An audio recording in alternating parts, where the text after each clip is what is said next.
วมกัน Now please all stand up. You are able to sing and honor our Lord together. เพลงนี้มีชื่อว่าพระคริสต์เป็นเจ้าชีวิต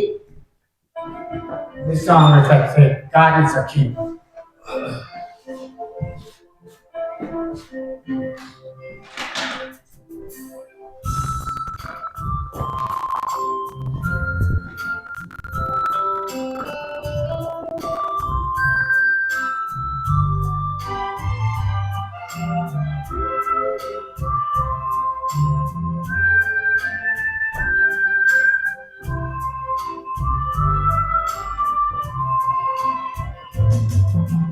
พระคริสต์เป็นเจ้าชีวิตของข้าทรงเป็นสัญญาสีอย่าให้ข้าลืมเรื่องมงกุฎนำผู้นำไปถึงกำแขนอย่าให้ข้าลืมเคสเซมันเดอย่าให้ข้าลืมความทรมานอย่าให้ข้าลืมความหักอ่อนหวานผู้นำไปถึงกำแขนให้เห็นอุโมงค์ของพระเป็นเจ้าตอนพวกผู้หญิงโศกเศร้ามนเทวดาพิทักษ์รักษาเมื่อเอาพระศพปงไว้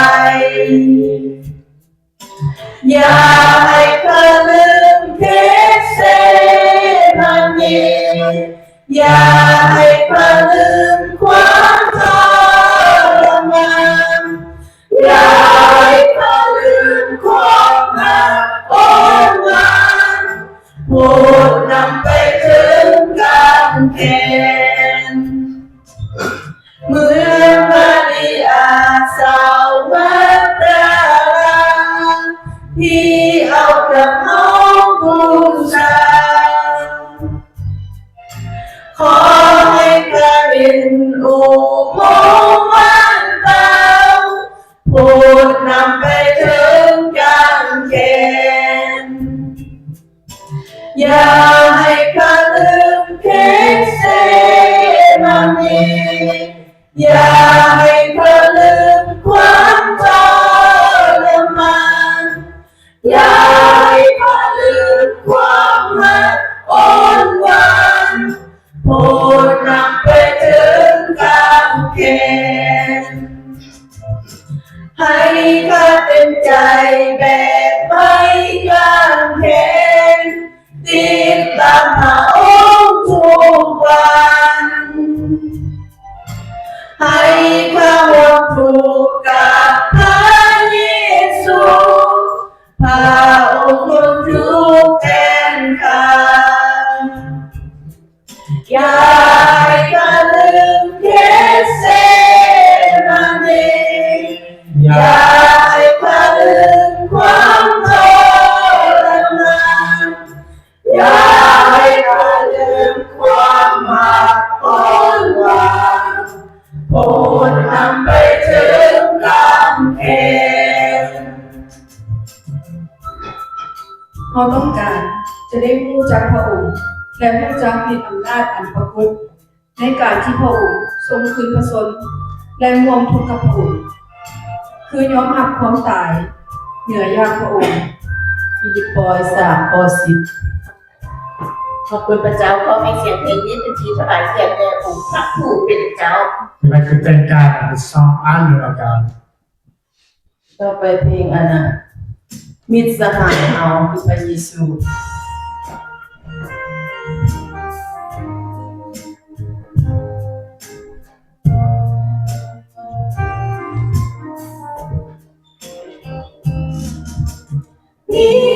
Israel คือพระเย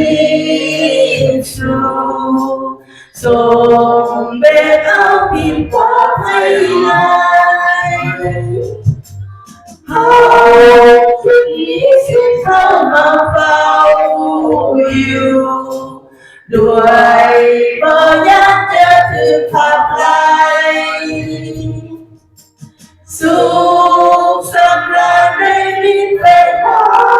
ยเกิดน้ำตาจุดทั่วยิวอ่อนกำลังใจผู้มีบังเกิดมีพอหมู่เฮาดิ้นกันไปมอน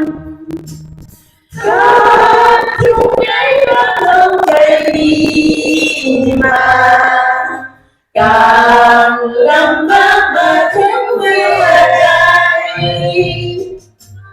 ให้เรามีความเชื่อและมันมาหากพระเจ้าปกคลุมฟ้าไกลผู้อาจเหมือนพระองค์อาบได้พระองค์ทรงเป็นผู้ทรงเศร้าทรงผู้เจ้าใจเมาจึงบอกไว้ว่าจงยิ้มไว้วอนพระเจ้าเมื่อที่ขอนักอกนักใจนั้นมีทุกข์ใหญ่บอกพระองค์เอาโอ้ผู้สวยมองให้หมู่เฮามันไว้วันขอจนได้บรรเทาเมื่อผู้คู่นายสัมผัสออกไปควรออกไปเป็นคำอ้อนวอนพระเยซูจะทรงอุ้มเฮาไปนำพระองค์จะได้รับพร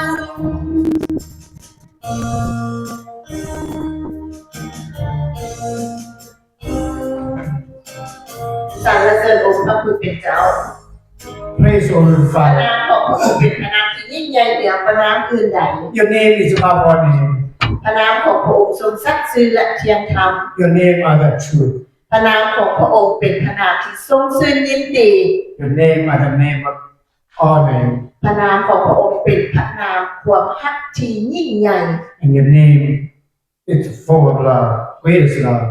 ลูกขอบพระคุณพระองค์ในวันนี้ We like to give you thanks for today. พระองค์เจ้าได้ประทานชีวิตใหม่ให้ลูกได้เข้ามานมัสการองค์พระผู้เป็นเจ้า A new life you have given us and an opportunity to come in here to worship you. ในพระวิหารที่ศักดิ์สิทธิ์ขององค์พระผู้เป็นเจ้า In this holy temple today.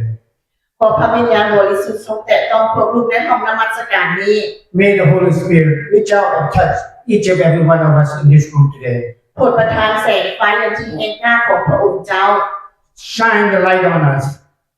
ลงมาในท่ามกลางของพวกลูกในเวลานี้ right into this place. ลูกต้องการพระองค์เจ้าในเวลานี้ We need you at this time. และลูกเชื่อว่าพระองค์จะทรงแสงสว่างและความจริงลงมาในท่ามกลางของพวกลูก And know that you will shine the light upon all of us. โปรดประทานให้ลูกได้เข้าใจและเห็นแจ้งในพระธรรมที่ลึกลับขององค์พระผู้เป็นเจ้า Open up our hearts, our eyes, so that we can see all the good things that you do. ลูกมอบเวลานี้ให้เป็นเวลาของพระวิญญาณบริสุทธิ์นำพา At this time, we like to give to the Holy Spirit to guide us. ลูกสรรเสริญขอบพระคุณในพระนามพระเยซูคริสต์เจ้าเอเมน We praise and we thank you in Jesus' name, our Lord. Amen. ขอเชิญทุกคนนั่งลงต่อไปนะ Please sit down. Now we have scripture reading. In English, it's by Mr. Andrew Rice. And in English, in Laos, the guidance is Viku.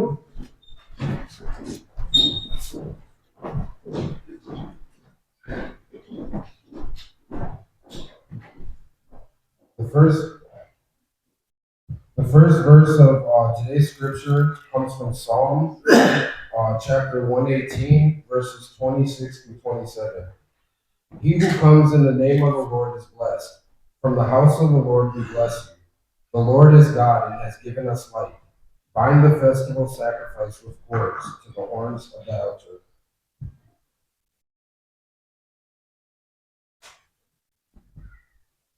The second verse of today's scripture comes from John chapter 12, verses 12 through 15. The next day, when the large crowd that had come to the festival heard that Jesus was coming to Jerusalem, they took palm branches and went out to meet him. They kept shouting, Hosanna!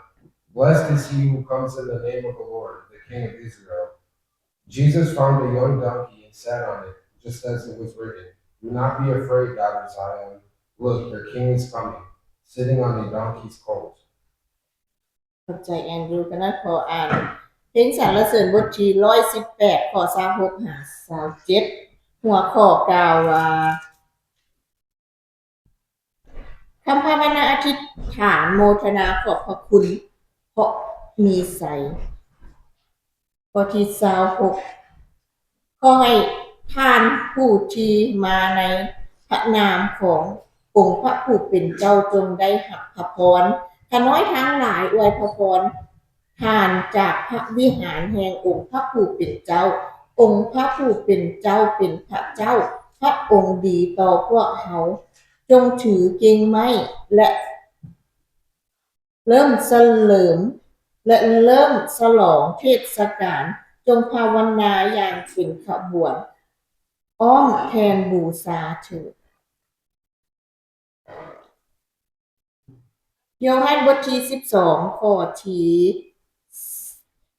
12หา15หัวข้อกล่าวว่าพระเยซูเจ้าได้รับการพดสงที่เบธานีหัวข้อกล่าวว่าพระเยซูทรงเสด็จเข้าไปนครเยรูซาเล็มอย่างมีไสวันต่อมามีประชาชนจำนวนหลวงหลายที่มาในเทศกาลปัสกาได้ยินว่าพระเยซูเจ้าเข้ามาในนครเยรูซาเล็มดังนั้นพวกเขาจึงพากันถือก้าน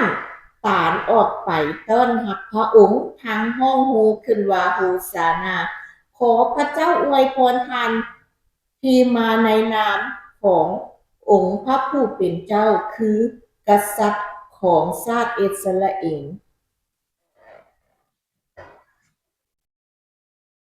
เมื่อพระองค์พบลอน้อยตัวหนึ่งพระองค์จึงขึ้นขี่ลอนั้นตามที่มีคำเขียนไว้ในพระคัมภีร์ว่านครซีโอนเนยอย่าสุย่านเบิงดูเจ้ากษัตริย์ของเจ้ากำลังขี่ลอมาขอบคุณพระเจ้าขอทุกคน Thank you, and thank you. Let's all stand up and pray for all friends together. สรรเสริญองค์พระผู้เป็นเจ้า Praise to Heavenly Father. ขอบพระคุณพระองค์ที่เบิ่งแยงและก็รักษาลูกผ่านมาในอาทิตย์นี้ We'd like to give you thanks for always watch over us and protect us from the past to this present day. ขอพระองค์เจ้าทรงสืบต่อประทานเหือแห่งสติปัญญา May you, Father, continue to bless us and give us strength, knowledge. ความชอบธรรมมาจากพระเจ้าพระบิดา Let all the good things come from you. ขอพระองค์เจ้าทรงสืบต่อนำทางลูกไปทางที่ชอบธรรมอยู่เสมอ And may you, Father, continue to lead us to the righteousness. ขอพระองค์เจ้าทรงอวยพรผู้ที่ถวาย And may you, Father, bless the handed offer this morning. ประทานความรักความสมสึนยินดี Give them love and happiness. ลงมาในท่ามกลางของพวกลูกอยู่เสมอ Lord, upon all of us. เพราะพระองค์ผู้เดียวเป็นกำลังและเป็นเจ้าชีวิตของลูก For you are our strength and our King. เพราะพระองค์ผู้เดียวที่เป็นพระผู้ช่วยให้คน And you're the only one that can save us. ขอให้ทรัพย์สินเหล่านี้ให้เกิดดอกออกผลในเวียกงานขององค์พระผู้เป็นเจ้า Let the treasure we have here today, Father, prosper in all your work. บ่อนใดที่ขาดเกินขอพระองค์เจ้าทรงนำใส้ด้วยเถิด Wherever that's short up, Father, pray that you would bring that to them. ลูกมอบไว้นำองค์พระผู้เป็นเจ้าในเวลานี้ To leave everything up to you, Father. สรรเสริญขอบพระคุณในพระนามพระเยซูคริสต์เจ้าเอ We เม praise น and we thank you. In Jesus' name, our Lord. Amen. ขอเชิญทุกคนนั่งลงต่อไปมาฟังเพลงพิเศษ Please all sit down. We're going to hear special song from Mrs. Dana Queen.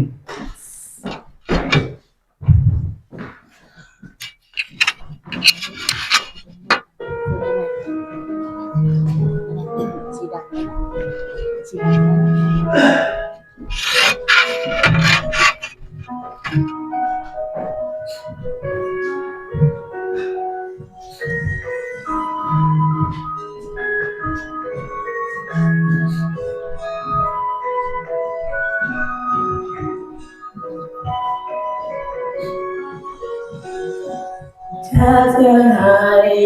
เฮาอยู่นำกันได้ใจก็นั้นต้องพิมพ์ให้หมดสิ้นไปเฮาจะเป็นหนึ่งเดียวกันกับเขาชีวิตใหม่พระเจ้าจะเป็นผู้ให้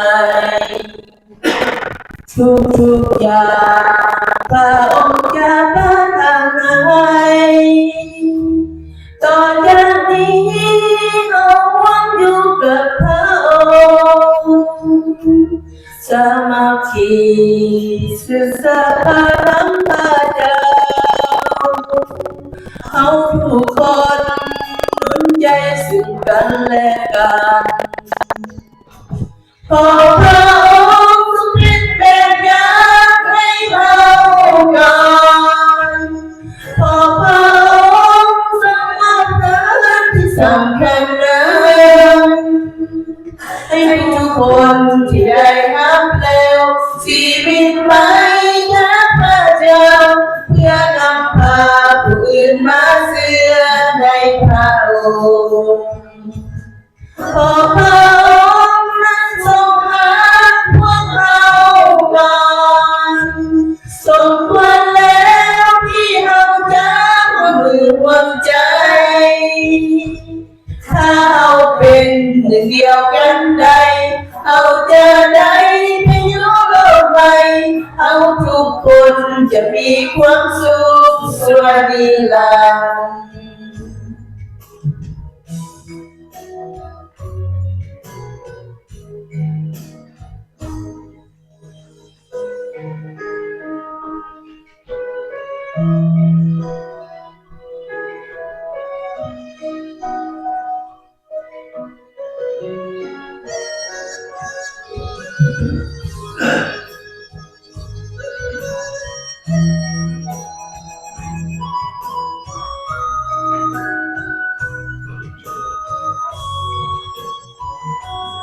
ขอพระองค์ทรงเป็นแบบอย่างให้เรา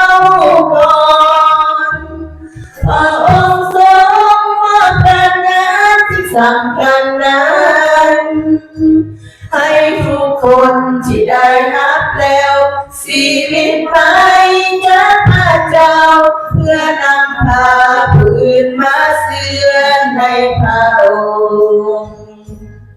ขอพระองค์นั้นทรงหาพวกเราก่อนสมควรแล้วที่เราจะร่วมมือร่วมใจถ้าเราเป็นหนึ่งเดียวกันได้เราจะได้ไปอยู่โลกใหม่เราทุกคนจะมีความสุขส่วนนิรันดร์เราทุกคนจะมีความสุขส่วนนิรันดร์ขอบคุณพระเจ้าขอพระเจ้าอวยพรต่อไปขอเชิญอาจารย์บุญมีขึ้นเทศนา Now we have a message from our pastor.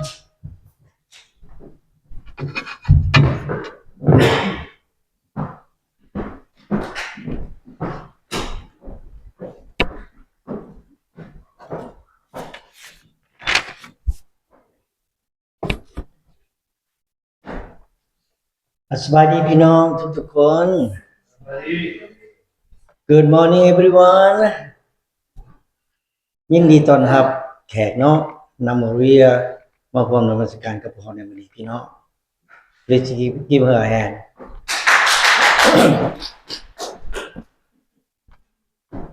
Today thank you for Maria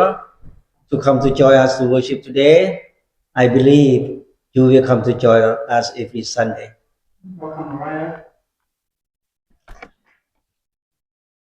มื้อนี้อาจารย์ดีใจเลยพี่น้อง Today I am so happy okay เพราะอาจารย์เห็นหลายคนเดินเข้ามายังพระวิหารของพระเจ้าพร้อมกับใบหน้าที่ยิ้มแย้มแจ่มใสกันขนาดอาจารย์เห็นพี่น้องทุกคนมีความสันติสุข Because I see each one of you walk in the house of the Lord with smile face. I see each one of you have happiness. Right? Yeah. พ่อแม่พี่น้องที่รักไสสนะคือมนุษย์พวกเขาต้องการแม่นได้บ่ Yes. Victory is the thing that human need. แต่ไสสนะนี่ได้มายากที่จะได้พี่น้องบ่เป็นง่ายได้ลำบากเป็นบ่ But victory is very hard to get. Not easy at all. อาจารย์จะอยากให้พี่น้องได้เบิ่งองค์พระเยซูก่อนองค์พระเยซูจะได้ไสสนะเหนือโลกนี้พระองค์เสียเลือดทั้งเสียชีวิตพอ So please look at Jesus. Before he won over the world, he lost his blood and life. อาจารย์ใช้เวลา40กว่าปีอาจารย์จึงได้มาพบองค์พระเยซูได้พี่น้อง I spent over 40 plus years before I come to Jesus. Long time. เมื่ออาจารย์เขามาพบองค์พระเยซูนี่อาจารย์เขามาเชื่อในองค์พระเยซูและอาจารย์ก็มอบชีวิตจิตใจของอาจารย์ให้กับองค์พระเยซู When I come to the Lord, I have faith in Jesus. I gave my life. I offer my life to Jesus. แล้วไสสนะจึงตามเขามานำชีวิตของอาจารย์ Then the victorious follow me. อาจารย์ได้รับไสสนะเหนือความบาปเหนือผีมารซาตาน I won over the sin, over devil and Satan. I won over all evil things in my life. แต่วันนี้อาจารย์จึงจะบอกพี่น้องทุกๆคน So today I would like to tell all of you ถ้าพี่น้องอยากเอาชนะใจคนอื่นได้ฟังกะค่ะถ้าพี่น้องอยากเอาชนะใจคนอื่นได้พี่น้องต้องเอาชนะใจตัวเองซะก่อนฟังกะค่ะถ้าพี่น้องเอาชนะใจตัวเองได้พี่น้องเอาชนะใจคนอื่นได้ So if you want to win over other people's heart, you must to win your own heart first. If you can win over your own heart, you can win other people's heart. ถ้าพี่น้องเอาชนะใจของตัวเองได้พี่น้องชนะทุกสิ่งทุกอย่างในชีวิตของพี่น้อง If you can win over your own heart, you can win everything in your life. ถ้าพี่น้องเอาชนะใจคนอื่นได้พี่น้องเป็นคนที่ฉลาดที่สุดและแข็งแกร่งที่สุด So if you can win other people's heart, you are smartest people and strongest people. แต่บ่ง่าย It's not easy. Just ask to God for help. ขอนำพระเจ้าให้พระเจ้าช่วยเหลือพวกเรา Amen พี่น้อง Let us pray. พระเจ้าพระบิดามื้อนี้เป็นวันอาทิตย์เป็นวันสะบาโตเป็นวันที่พวกลูกได้รับไสชนะเพราะผีมารซาตานบ่สามารถที่จะบังคับพวกลูกบ่ให้มานมัสการพระองค์ Father, today is a Sabbath day. It's a Sunday. It's the day that we are get victorious. Because the devil Satan cannot stop us to come to worship you. มื้อนี้ก็เป็นอีกมื้อหนึ่งที่พวกลูกได้รับไสชนะเพราะพระองค์ทรงเอาความชั่วร้ายปัญหา และความเจ็บปวดออกจากชีวิตของผู้ลูกแต่ละคน Today is also victorious day because you remove all evil, trouble and pain from each one of us life ขอบพระคุณสำหรับพระวิญญาณบริสุทธิ์ของพระองค์เจ้าทรงได้นำพาพวกลูกเพื่อพวกลูกจะได้รับชัยชนะเหนือโลก Thank you for the Holy Spirit to guide us for us to get victory over the world อวยพรพวกลูกเบิ่งแย่พวกลูกทุกๆคนเถิด Bless to all of us and protect to all of us พวกลูกร่วมกันภาวนาอธิษฐานมันเป็นพระนามขององค์พระมหาเยซูคริสต์เจ้า Amen We pray together in your name Jesus Christ our Lord Amen มื้อนี้อาจารย์จะแบ่งปันเกี่ยวกับเรื่องพระเจ้าคือชัยชนะ Today I will share about God is victorious ในพระคัมภีร์โยฮันบทที่12ข้อที่12ถึงข้อที่15ได้กล่าวว่าจังซี่พี่น้อง In the Gospel of John chapter 12 verse 12 to 15 talks about องค์พระเยซูเจ้าทรงเสด็จเข้าไปในนครเยรูซาเล็มอย่างมีชัย The triumphant entry into Jerusalem That's what the Gospel of John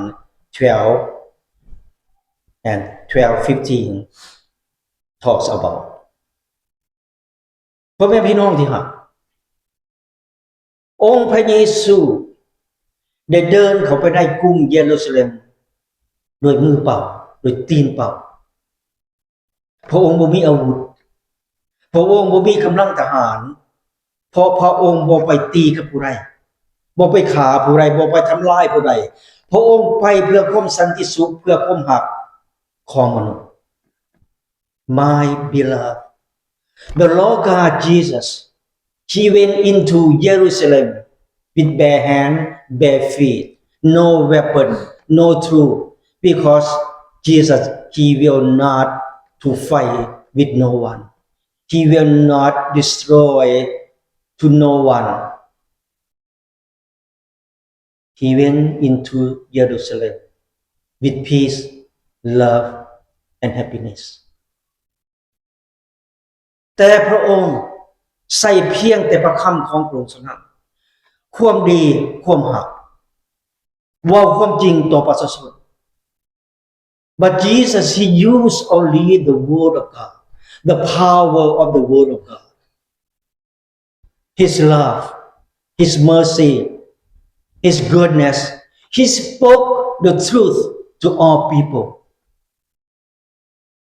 หลายคนฮู้กับองค์พระเยซูเชื่อองค์พระเยซูว่าองค์พระเยซูเป็นพระเจ้า A lot of people they believe Jesus He is God. หลายคนเชื่อว่าองค์พระเยซูเป็นมัสสายา A lot of people believe Jesus, He is Messiah. หลายคนได้เห็นสิ่งมหัศจรรย์ที่องค์พระเยซูได้กระทำ A lot of people see He did the miracle. ชีวิตพวกเราคือกันพี่น้องเราเห็นองค์พระเยซูทำสิ่งมหัศจรรย์ในชีวิตของพวกเรา We saw Jesus,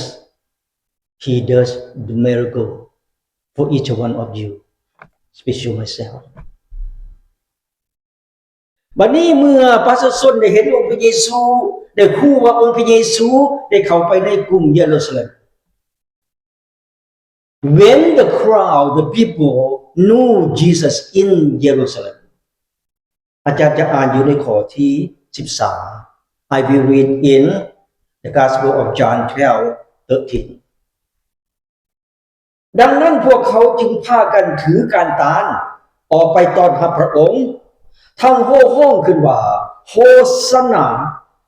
ขอพระเจ้าอวยพรทานที่มาในพระนามขององค์พระผู้เป็นเจ้าคือกษัตริย์ของชาติอิสราเอล John 12:13 So they took branch of palm tree and went out to meet him, shouting, Praise God! God bless him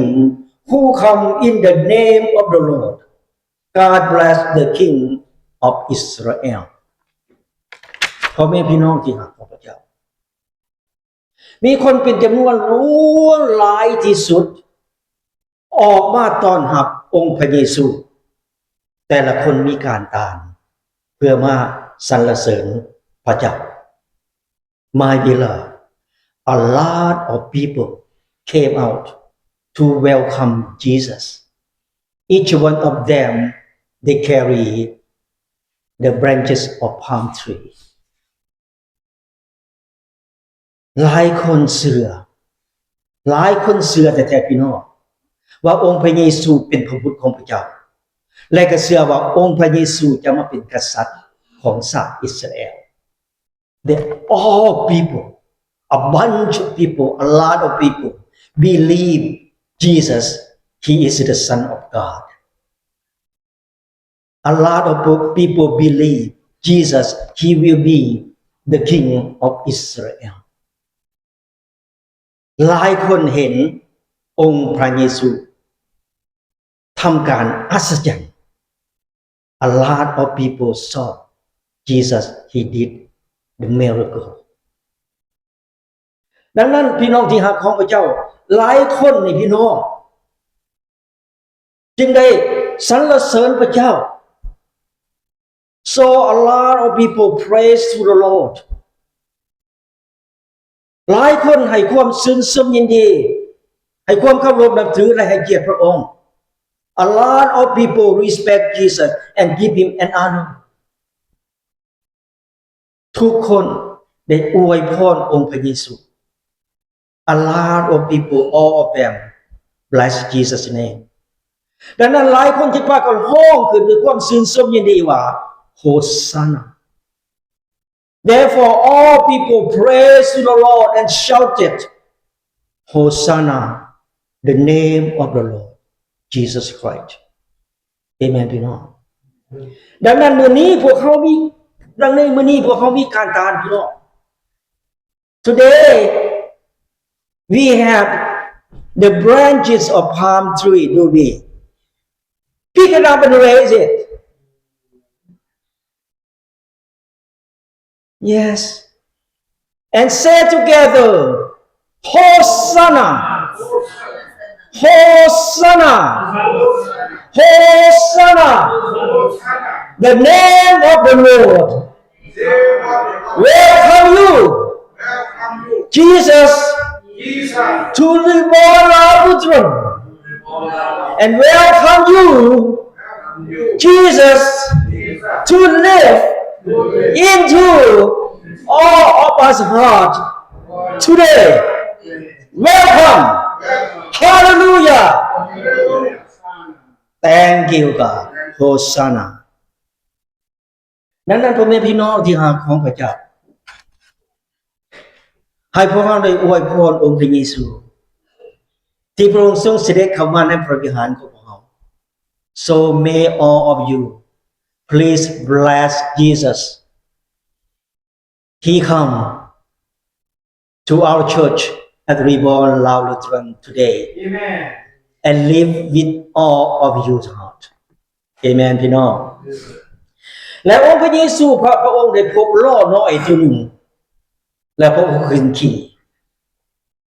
และเดินเข้าไปในกรุงเยรูซาเล็ม The Lord God Jesus he found a donkey ride on it and went into Jerusalem มีคนเป็นจำนวนหลายติดตามพระองค์พี่น้อง A lot of people follow Jesus ทุกคนให้ความย่อสรรเสริญให้เกียรติพระองค์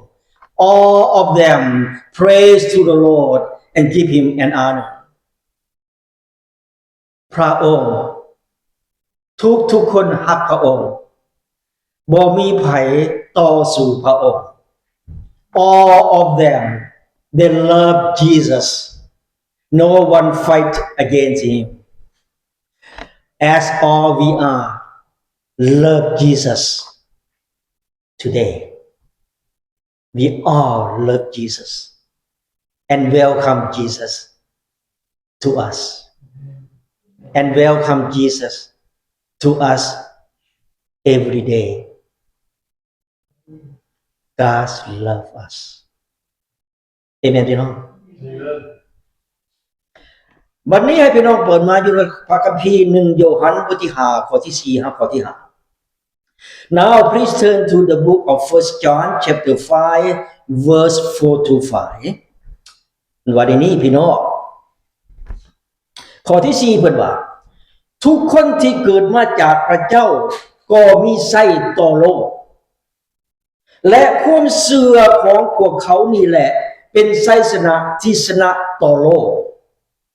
ข้อที่5ผู้ใดหนอที่ไสยชนะต่อโลกถ้าบ่แม่นผู้ที่เชื่อว่าพระเยซูเจ้าทรงเป็นพระบุตรของพระเจ้า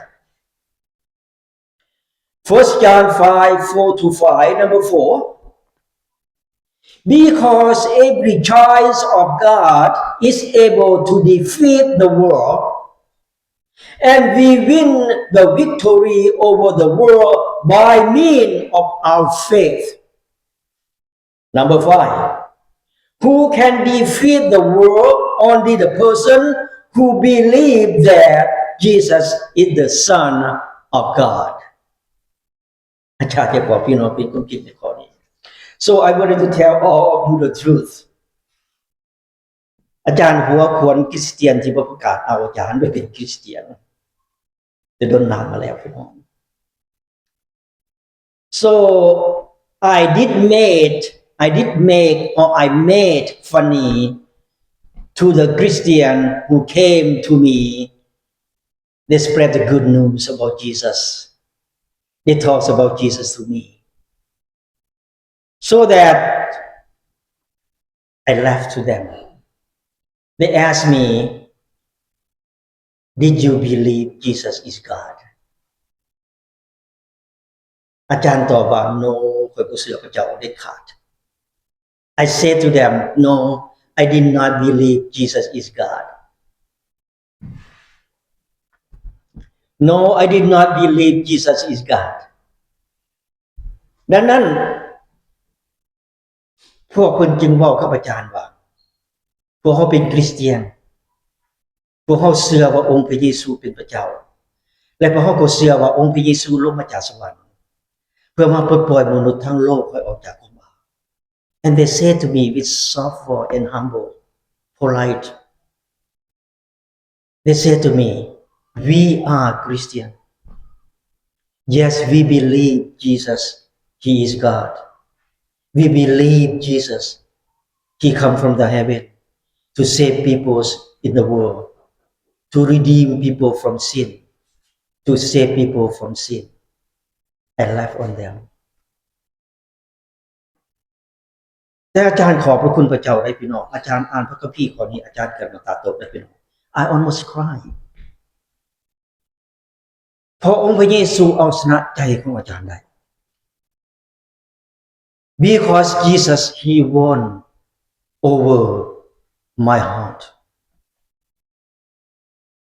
องค์พระเยซูยังเอาชนะใจมนุษย์ทั่วทั้งโลก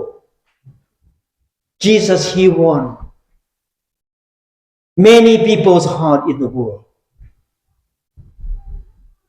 อาจารย์ผู้หนึ่งที่บ่เชื่อองค์พระเยซูตะกี้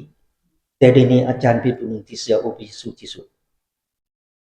I am the one.who did not believe before. But now, I am the one who believe God strong in my life. They made me cry. Yes. อาจารย์จะบอกพี่น้องทุกๆคนเดี๋ยวนี้ปัจจุบันนี้นี่นะคริสเตียนทั่วทั้งโลกมี 2.6ที่เขามาเชื่อในองค์พระเยซู billions people 2.6 billion people right now Christian in the world right now Many people around the world follow Jesus and believe Jesus. 2.6 billion people around the world. And the people keep on going, come to Jesus every single day, non-stop. พอยังพระเจ้าองค์เดียวเท่านั้นนะลูกที่มนุษย์เชื่อได้ because only one God that all humans trust in him because only one God to save people's life in the world. I know exactly my life. I was very bad person. Now, the name of Jesus Christ, he changed my life. All my life. Not just one thing in my life. All my life that God changed me. That's what I come to the Lord. That's what I will tell you. Please, strong in faith with God. I am standing here in front of you to be the witness about Jesus Christ. He saved my life from sin. พ่อแม่พี่น้องที่รักมื้อนี้อาจารย์จะบอกพี่น้องเป็นคนจริง My beloved, today I wanted to tell all of you the truth. เดี๋ยวนี้นี่พวกเขาได้ใช้ชนะเหนือโลก We are now win over the world. พอยังพี่น้องพอเขาเกิดมาจากพระเจ้า because we were born from God พวกเขาจะบ่เฮ็ดในโลกที่เขาเฮ็ดปัจจุบันนี้ we will not do as the world people do right now พวกเขาได้ชนะเหนือผีมารซาตานเหนือปัญหาเหนือความเจ็บปวดในชีวิตของเรา We won over devil, Satan, evil, problem and pain in each one of your life. We win all. พวกเขาใช้ชนะเหนือความบาปเหนือความตายพอพวกเขาเข้ามาเชื่อในองค์พระเยซูองค์พระเยซูประทานชีวิตนิรันดรให้กับเรา We won over sin. We won over death. Because we come to Jesus, we believe in him. He bless us, he give us eternal life. อาจารย์จะบอกเป็นพี่น้องเป็นคนจริง I would like to tell all of you. ถ้าองค์พระเยซูอยู่กับผู้ใดผู้นั้นจะได้รับชัยชนะในชีวิต If Jesus in you, each one of you will receive victory ฟังกันครับเพราะองค์พระเยซูเป็นทางสำหรับทุกๆคน because Jesus he is the way of all people เพราะองค์พระเยซูเป็นความจริงหมดทุกๆคน because Jesus he is the truth with all peopleเพราะว่าองค์พระเยซูเป็นชีวิตของทุกๆคน because Jesus he is the life of all people around the world เอเมนพี่น้องจำไว้ให้ดี remember this องค์พระเยซูอยู่กับพวกเราพี่น้อง remember this Jesus he is with us องค์พระเยซูเห็นพวกเราได้ยินเสียงพวกเราThe Lord God Jesus, he sees us. He heals us. องค์พระเยซูจัดเตรียมทุกสิ่งทุกอย่างเพื่อพวกเราทุกคน Jesus, he prepared everything for each one of you. Believe in him.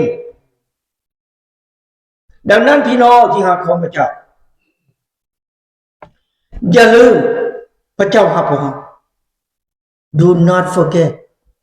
God loves you อย่าลืมพระเจ้าช่วยเหลือพวกเรา Do not forget God help you Do not forget the grace of God ให้พี่น้องจำไว้ให้ดีว่ามนุษย์ทุกๆคนเป็นคนบาป Remember this all human beings are sinner ทุกคนจะต้องตายกันทั้งนั้นพี่น้อง Everybody will die หลังจากตายแล้วพวกเขาจะได้รับการพิพากษา After death all of us will judged by God Jesus Christ พวกเขาบ่สามารถช่วยตัวเองได้ดอกพี่น้อง You cannot help yourself นอกจากที่พี่น้องเขามาเชื่อว่าองค์พระเยซูเป็นพระบุตรของพระเจ้าเป็นพระเจ้า except only you come to the Lord Jesus and believe in him and believe Jesus is the Son of Man จำไว้ดีถ้าพี่น้องจะเชื่อในองค์พระเยซูพี่น้องจะบ่ผิดหวังเป็นเด็ดขาด Remember this if you have faith in Jesus you will never disappoint you will live forever as Jesus he lived with us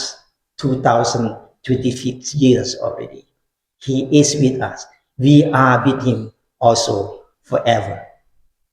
amen เอาในขอสรุปนำนี้ conclusion พระเยซูได้ชัยชนะเหนือโลกบ่แม่นแนวอื่นเป็นพระคำของพระเจ้าและก็ความจริงจำไว้ดี The Lord God Jesus he won over the world from the power of words and the truth not from the power of body Amen God bless all of you Bless you.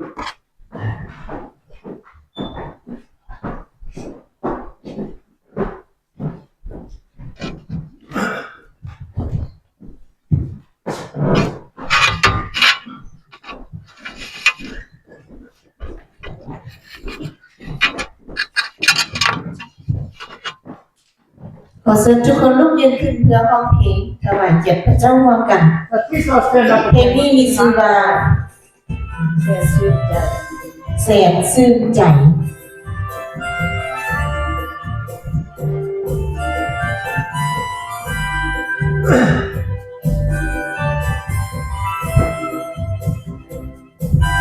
แสนชื่นใจ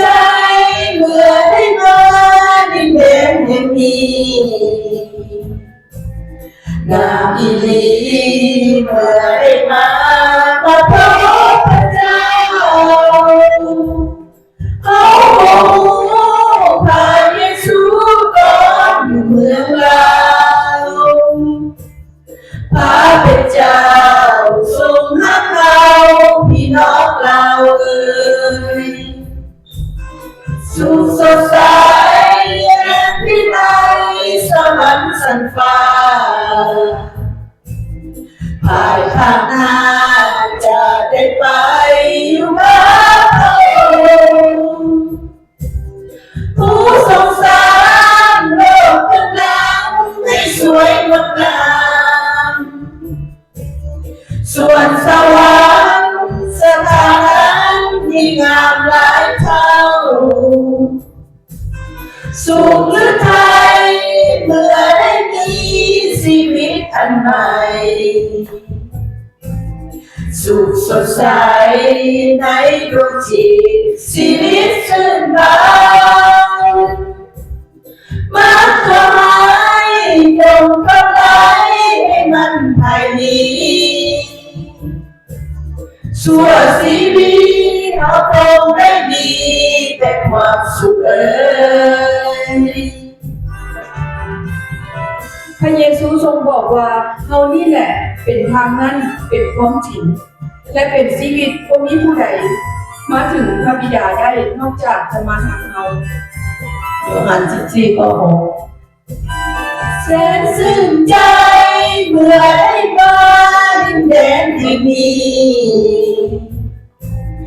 งามอีหลีเมื่อได้มาพบพระเจ้าเฮาบ่รู้พระเยซูตอนอยู่เมืองลาวพระเป็นเจ้าทรงรักเราพี่น้องเราเอ่ยสุขสดใสเด่นวิไลสวรรค์สันฟ้าภายภาคหน้าจะได้ไปอยู่กับพระองค์ผู้ทรงสร้างโลกเบื้องหลังให้สวยงดงามส่วนสวรรค์สถานะที่งามหลายเท่าสุขหรือไทยเมื่อได้มีชีวิตอันใหม่สุขสดใสในดวงจิตชีวิตชื่นบานมันก็หายจงเข้าไปให้มันภายนี้ชั่วชีวิตเขาคงได้มีได้ความสุขเอ่ย อย่าให้ใจของท่านทั้งหลายวุ่นวายไปจงไว้วางใจในพระเจ้าและไว้วางใจในเฮาเหมือนกันในภาษาพระบิดาของเฮามีที่อยู่หลายบอนถ้าบ่มีเฮาคงได้บอกพวกท่านแล้วพอเฮา 14ข้อ1ข้อ2สรรเสริญองค์พระผู้เป็นเจ้า Praise our Heavenly Father. ขอบพระคุณพระองค์ในวันนี้ Give you thanks for today. ขอพระองค์เจ้าทรงสืบต่อประทานให้ลูกได้เข้ามานมัสการองค์พระผู้เป็นเจ้าดังนี้ตลอดไป May you, Father, continue to help us coming here to serve you and bless you and worship you. ขอบพระคุณพระองค์เจ้าสำหรับประทานมาถึงเรื่องรักขององค์พระผู้เป็นเจ้า We'd like to thank you for the message you give us. ขอพระองค์เจ้าทรงให้พระคำนี้ซึมซับเข้าไปในชีวิตและจิตใจของลูก May this message plant deep into our heart และโปรดประทานเป็นพิเศษให้ลูกได้ไปนำใช้กับชีวิตประจำวันด้วยเถิด and so that we can use in our daily life. ขอพระองค์เจ้าทรงปกปักรักษาคุ้มครองพวกลูกนำชีวิตประจำวัน May you, Father,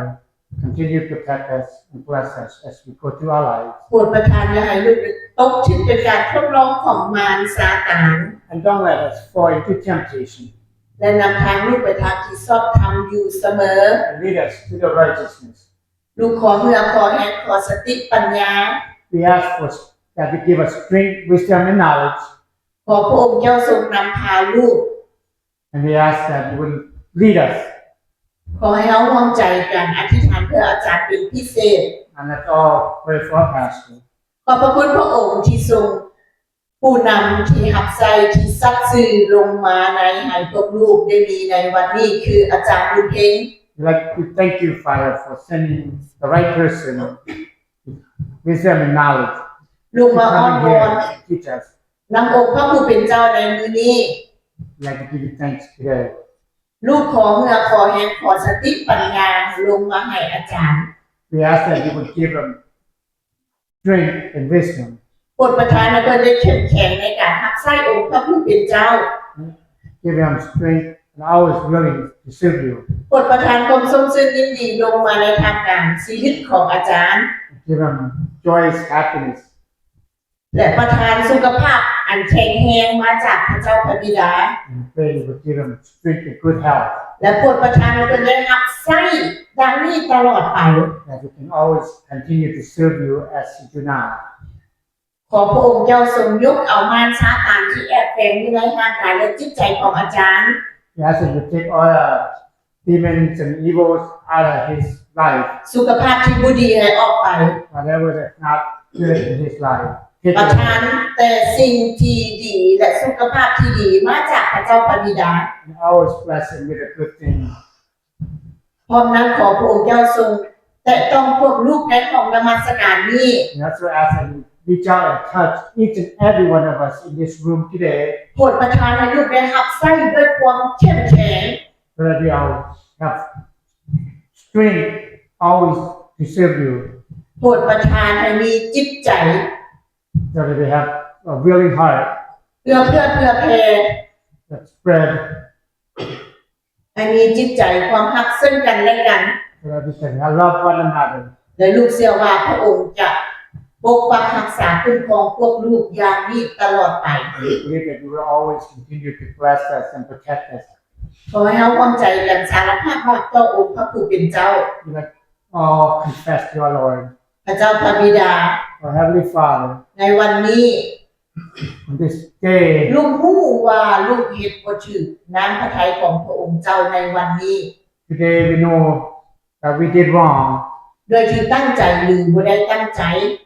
whether we meant to or not meant to. ขอพระองค์เจ้าทรงอภัยความผิดให้ลูกด้วยเถิด We ask for your forgiveness. และโปรดประทาน อย่าให้ลูกได้ตกถึกเป็นการทดลองของสิ่งชั่วร้ายใด And we ask that you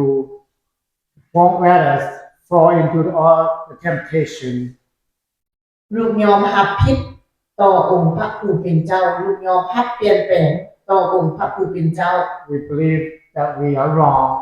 and believe that you would forgive us and accept us. ลูกสรรเสริญขอบพระคุณในพระนามพระเยซูคริสต์เจ้าเอเมน Praise you, we thank you in Jesus' name, our Lord. Amen. ต่อไป